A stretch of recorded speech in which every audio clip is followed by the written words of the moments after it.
Então, a nossa lista 2, que fala sobre retas e planos, a gente tem o problema número 8, que pede para a gente determinar quais são as equações reduzidas, tendo z como variável independente da reta que passa pelos pontos, e a gente tem esses dois pontos, o P1 e o P2. O P1 é menos 1, 0 e 3, e o P2 é o 1, 2 e 7, certo? Então a gente vai ver como que a gente define as equações da reta na forma reduzida com z como variável independente. Primeiro a gente vai escrever as equações paramétricas, certo?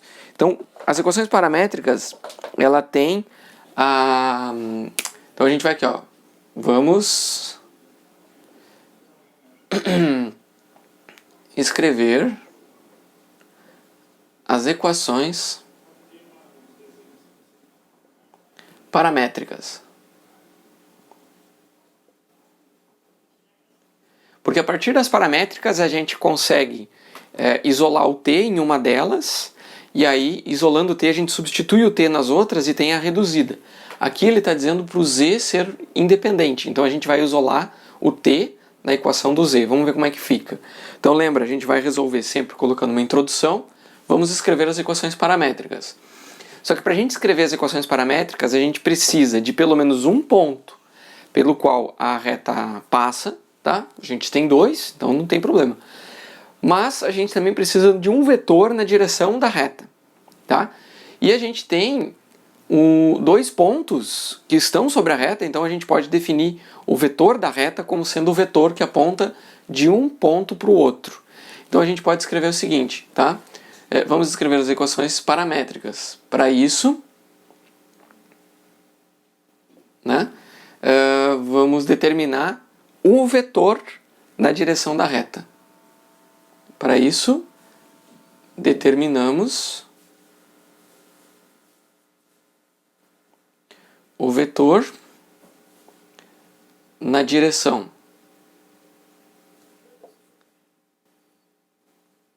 da reta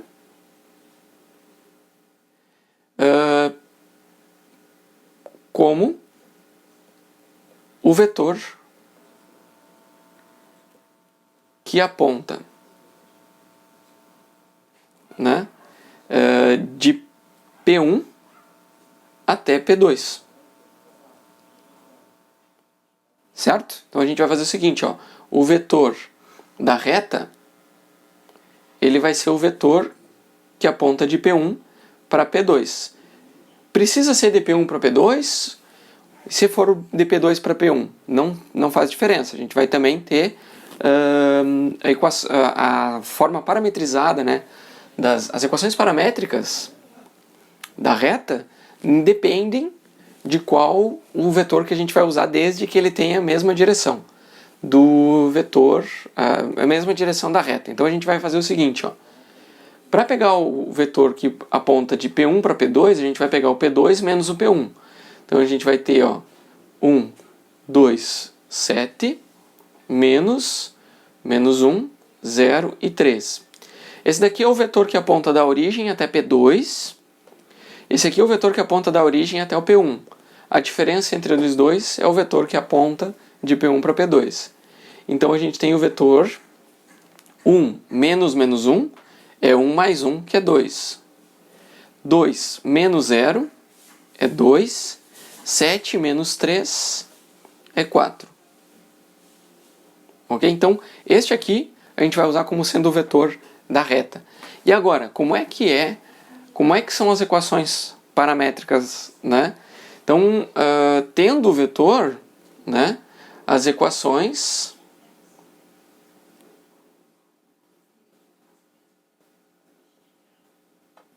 paramétricas, utilizando o vetor e utilizando o P1, porque tanto faz se a gente usa o P1 ou o P2, né? A gente precisa de um ponto que está sobre a reta. Então, as equações paramétricas, utilizando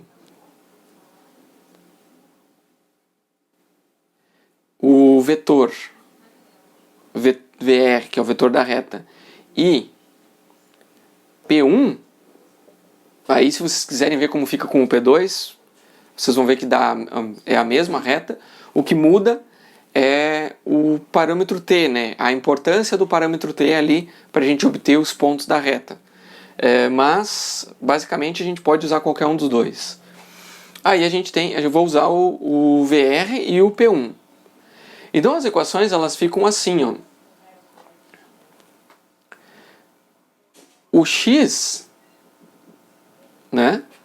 O x, ele vai ser a componente x do P1, ou seja, menos 1, e a gente vai pôr mais a componente x do vetor vezes t, então mais 2t. Ok? O y, isso aqui tem tudo descrito na aula, né? Aqui ficou muito para baixo. Tá? Eu vou reescrever isso aqui um pouquinho, para ele poder aparecer aqui na... Então, as equações vai ser o seguinte, ó, a equação para o x, ele vai ser uma equação, vai ser uma função do parâmetro t, né? Então eu posso escrever como x de t, como sendo eu vou usar aqui, ó, então o menos 1 mais 2t. Esse vai ser o x. O y vai ser também uma função de t. Se a gente usou 1, a gente vai usar se a gente usou o menos 1, a gente vai usar o 0. Então a gente vai usar o 0 e aí mais 2t também. E o z também vai ser uma função de t, que é o nosso parâmetro, por isso que a gente chama paramétrica, né? Então é o 3 mais 4t. Ok? Eu espero que vocês já lembrem como é que a gente faz isso aqui está tudo descrito na aula, né? Com detalhes. Beleza, agora que a gente tem as equações paramétricas, como é que ficam as reduzidas? Lembrando que aqui a gente pode eliminar esse zero, fica só 2t.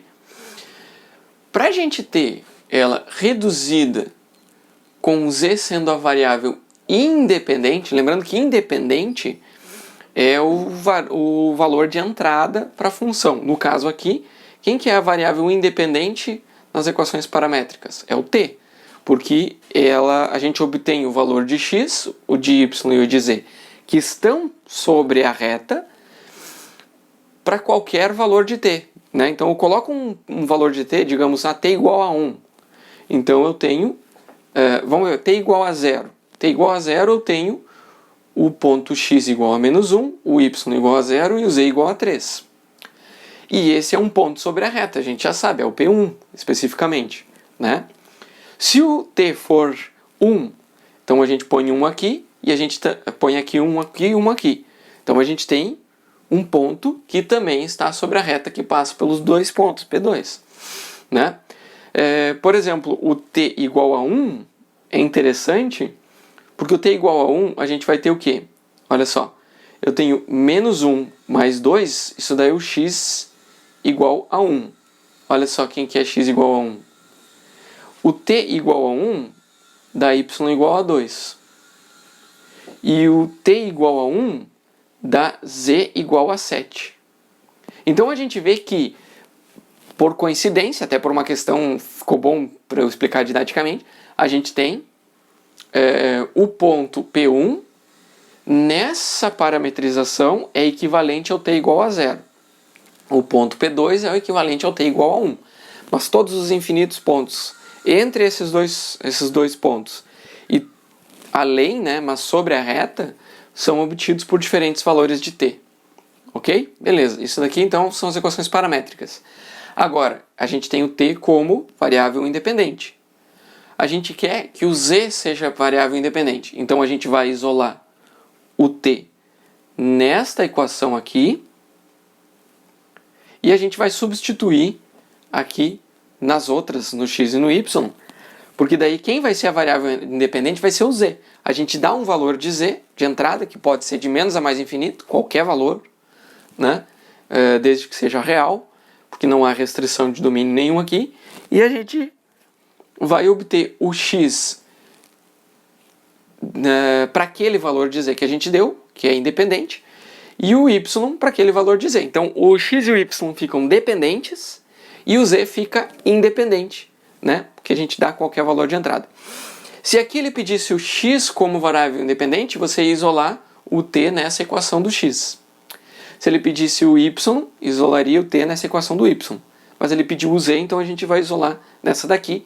Eu vou apagar para a gente continuar a conta. Tá? Então, ó, eu já apaguei aqui e mantive as equações para a gente ter como referência. E a gente sempre vai seguir aquele padrão: introdução, desenvolvimento e conclusão. A gente fez uma introdução. Vamos obter as equações parametrizadas da reta. Obtivemos, está aqui. Né? Então, vamos obter. E aí a gente desenvolve. Agora, né, tem o próximo passo, que é isolar o z, né, isolar o t na equação de z, certo? Vamos isolar. Até eu vou pôr aqui 3 pontinhos, que é uma continuação. Né? O t, o parâmetro t,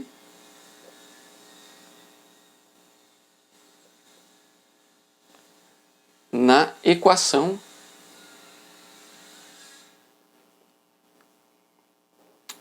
da variável z.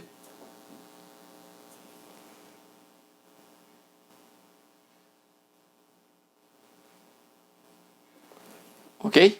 Como é que a gente faz isso? A gente vai pegar aqui e vamos fazer... Ó, a gente tem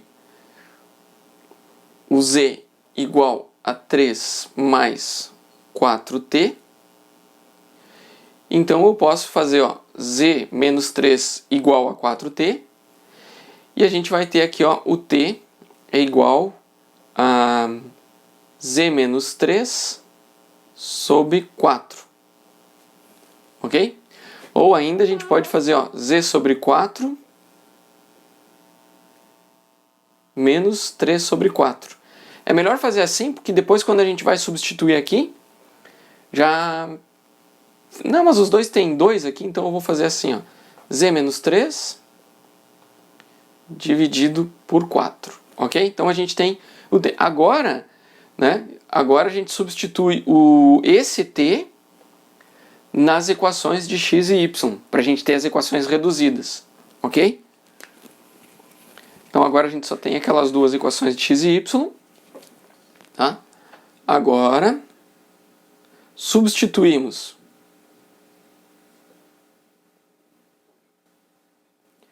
t, o t obtido, né? O t em função de z,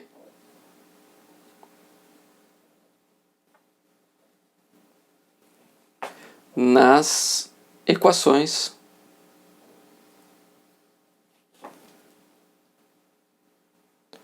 x de t e y de t. Então aqui, ó, a gente tem... Vamos começar com o... Deixa eu ver, eu vou lembrar que o y não é 2t. Eu tenho menos 1 mais 2t. Então eu vou fazer assim, ó. Começando com o x. O x, ele vai ser... Agora a gente vai ter um x de z, né? Ó, o x vai ser um x de z. Ele vai ser menos 1. Então a gente tem menos 1 mais 2t. Só que, olha aqui, ó, a gente tem 1/4, né, de t. Então a gente vai ficar, ó, mais 2 vezes o t, ele é o seguinte. Ele é z menos 3 sobre 4. Então, na verdade, é z menos 3 sobre 2, né? Porque a gente corta esses dois aqui. Então, a gente corta esses caras aqui. Aqui no denominador fica 2.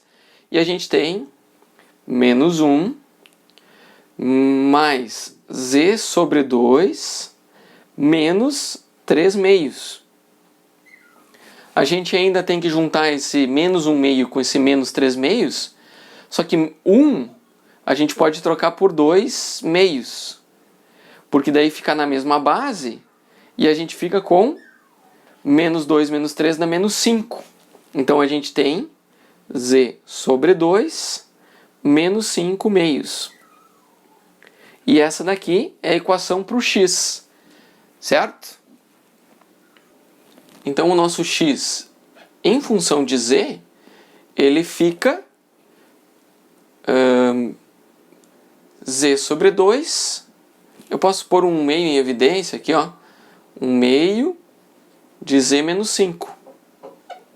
Ou z sobre 2 menos 5 meios. Aí tanto faz, aqui o aqui está igual. Agora a gente vai isolar o y de z. Né? O y de z, ele era 2t. Então a gente tem duas vezes o t. E o t é o z menos 3 sobre 4. Ou seja, a gente tem z sobre 2 menos 3 meios. Então tá aqui, ó. Esse é o x de z e esse é o y de z. Então, finalmente, a gente pode escrever o seguinte, ó. Portanto, agora a gente vai concluir. A gente já tem a resposta, a gente precisa concluir. Portanto, as equações reduzidas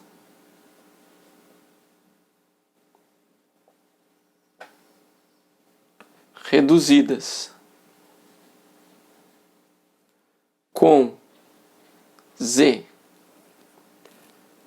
tendo z como variável independente,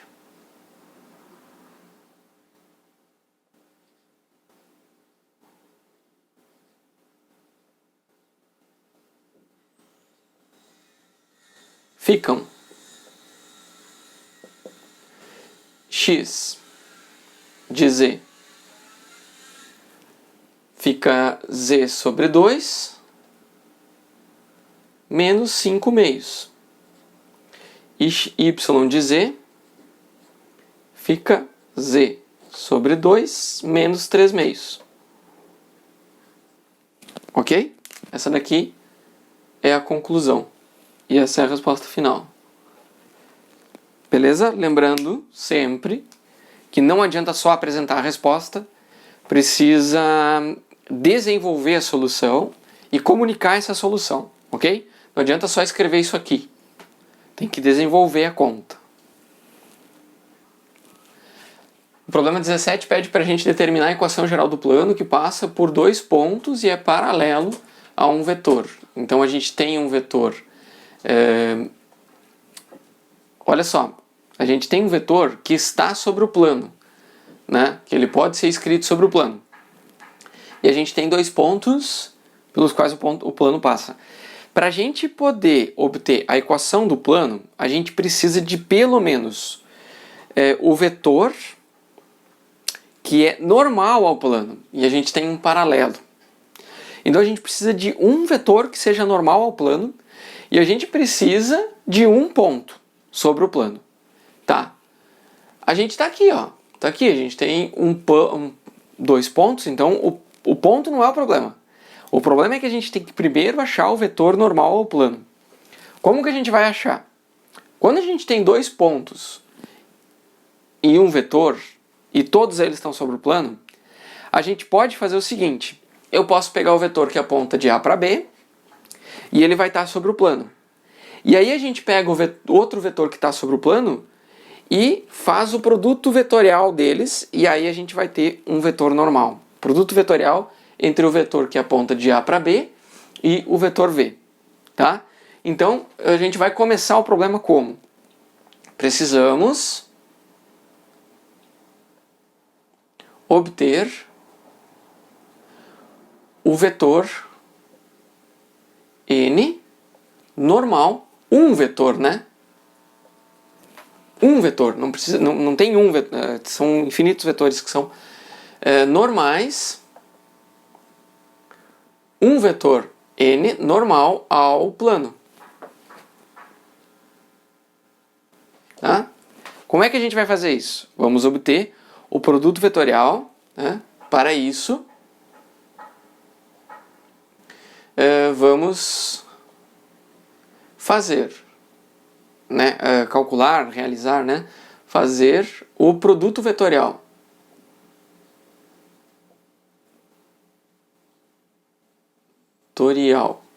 Entre o vetor V e o vetor AB, que pode ser também o BA, não importa. Tá? Só vai mudar o sentido, mas a direção não, a direção está valendo, vai ser normal. Então, primeiro a gente vai obter o AB. Quem é o AB? O AB é o vetor que aponta de A para B. Então a gente pega primeiro o B, que esse aqui então, o ponto B, quando a gente escreve e pensa nele como um vetor, é o vetor que aponta da origem até o ponto B. Então as próprias coordenadas do ponto B dão as componentes do vetor que aponta da origem até B. Aí a gente faz menos e faz a mesma coisa, pega as componentes do ponto A, que é menos 3, 1 e menos 2, e escreve na forma de um vetor, né? Que é o vetor que aponta da origem até esse ponto A. E aí a diferença entre esses dois vetores, que é simplesmente fazer a subtração, né, de componente a componente, vai dar o vetor que aponta de A para B. Então a gente tem menos 1 com menos 3, então é menos 1 mais 3. Isso daqui dá 2. 2 menos 1 vai dar 1. 1 menos 2 é 1 mais 2. Dá 3. Então este é o vetor que aponta de A para B. Tá? Então sendo esse vetor, né, e o vetor V, a gente tem que ver que é o seguinte, para a gente fazer o produto vetorial, é importante que a gente saiba identificar o vetor V e quais são as suas componentes. Então eu vou escrever ele na forma algébrica. Aqui ele está na forma vetorial. Eu tenho 2 na componente X. A gente não tem componente Y aqui, então ela é 0. E a componente Z é menos 3. Então a gente vai fazer o produto vetorial entre este vetor e este vetor. Tá?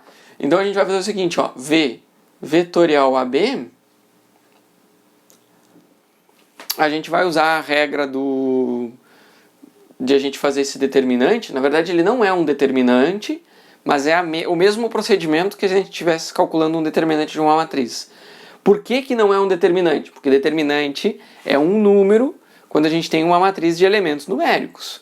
Aqui a gente não tem uma matriz de elementos numéricos, a gente tem uma matriz, sendo que a primeira linha são vetores. Então, por isso que a gente não chama de determinante este cálculo, mas o procedimento é o mesmo, tá?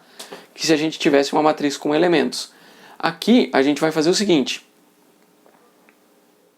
A gente vai pôr I, J e K. Na primeira linha a gente põe os componentes de V, 2, 0 e menos 3. Na segunda linha os componentes de AB, 2, 1 e 3. Isso aqui vai dar, na direção de I, a gente vai ter, na diagonal principal aqui a gente tem 3. Na diagonal secundária aqui viria um I, fica menos 3, fica mais 3. Em J, a gente tem aqui, menos 3 vezes o 2, então fica menos 6. E na diagonal secundária a gente tem 2 vezes 3, então menos 6. Lembrando que na secundária a gente sempre inverte o sinal, né? E depois a gente tem mais o K. Então a gente tem na diagonal principal aqui, fica 2 vezes 1, que é 2, e na secundária, menos 0. Então a gente tem o vetor, né? A gente vai identificar esse daqui como sendo o vetor N. Tá? Então,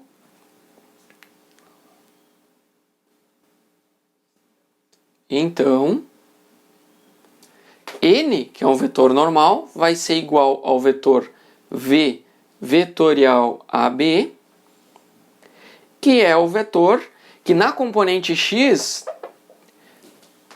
é 6. Na componente Y é menos 12. E na componente Z é 2. Ok? Notem que aqui a gente pode dividir esse vetor por 2, né? E ainda assim tem um vetor normal. Então a gente pode usar tanto o N como sendo 6 menos 12 e 2. Aqui, ajeitar um pouquinho a câmera. 6 menos 12 e 2, quanto se a gente estivesse usando o 3 menos 6 e 1, certo? A gente só precisa de um vetor normal, ok? Então a gente vai continuar essa conta agora, tá? Eu acabei errando aqui, ó. Esse daqui é 3 vezes 0. Até eu vou conferir tudo, né? Aqui dá 0. Então aqui já não dá mais 6. Aqui vai dar 3. Tá? Então aqui, ó, dá 0. E na diagonal secundária, menos 3. Muda o sinal, ok? Aqui eu vou conferir tudo, né? Menos 3 com 2 fica menos 6, tá certo? Na diagonal secundária dá 6. Mas aí muda o sinal. E o K dá 2 menos 0. Então, beleza. Então a gente ainda não pode dividir por 2 mais. Mas tá aí. Então, o vetor correto é esse daqui. Eu errei esse 0 aqui. A gente vai continuar o seguinte, ó. A gente tem um vetor normal e tem 2 pontos. A gente pode escolher um. Eu vou usar o A porque é o primeiro, né? Não tem preferência. Então, a gente vai ter o vetor N.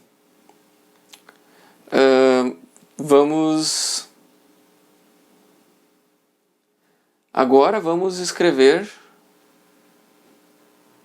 a equação geral do plano.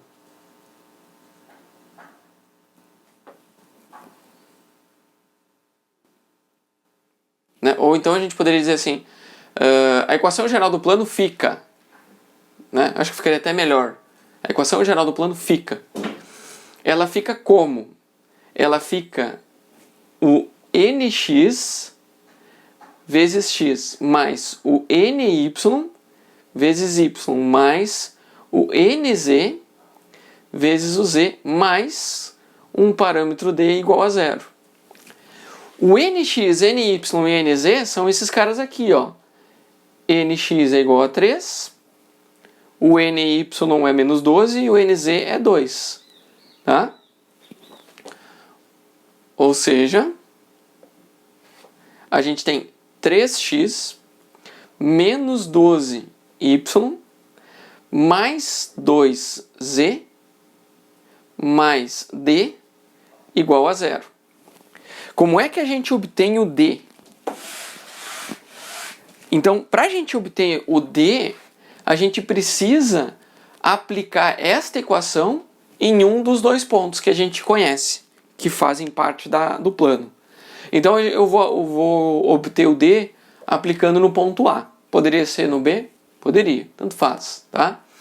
Então, agora é o seguinte, ó, obtemos o valor do parâmetro D, né? Aplicando a equação no ponto A.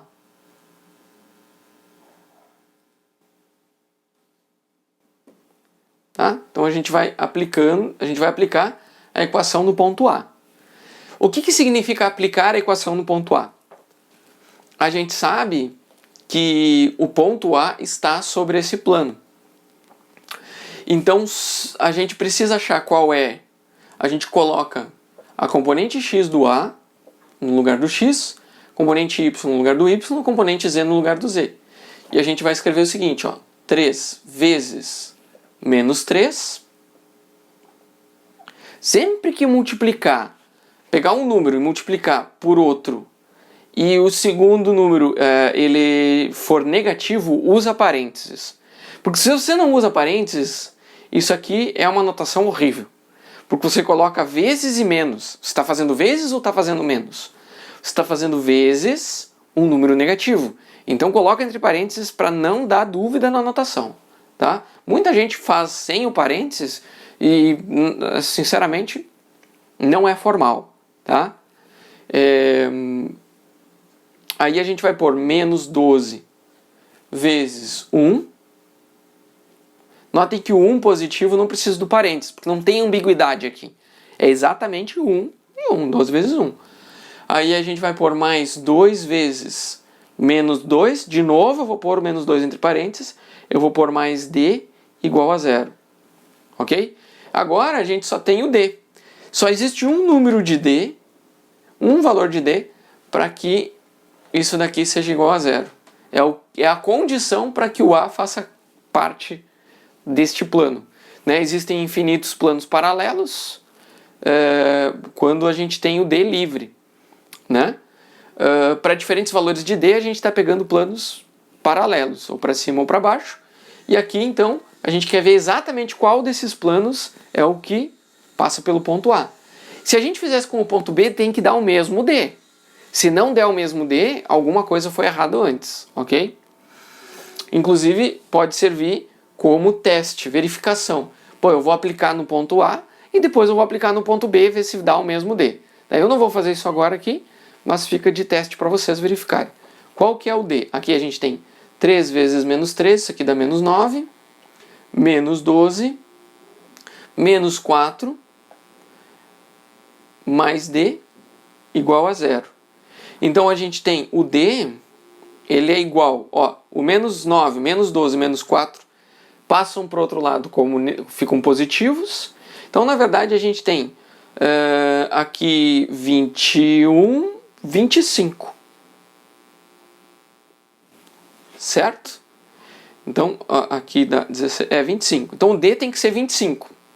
Se o D é 25, qual é a equação geral do plano que passa pelo ponto A e pelo ponto B? Então a gente vai concluir este problema, certo? Eu vou apagar o quadro agora para a gente... Tá? Então basicamente a equação que a gente tem é essa daqui, ó, 3x menos 12y mais 2z, mais 25, que era o nosso D, né, igual a zero. E aí então todas as combinações de parâmetros x, y e z que satisfazem essa igualdade estão contidos no plano, formam um plano. Ok? É isso que significa a equação geral do plano.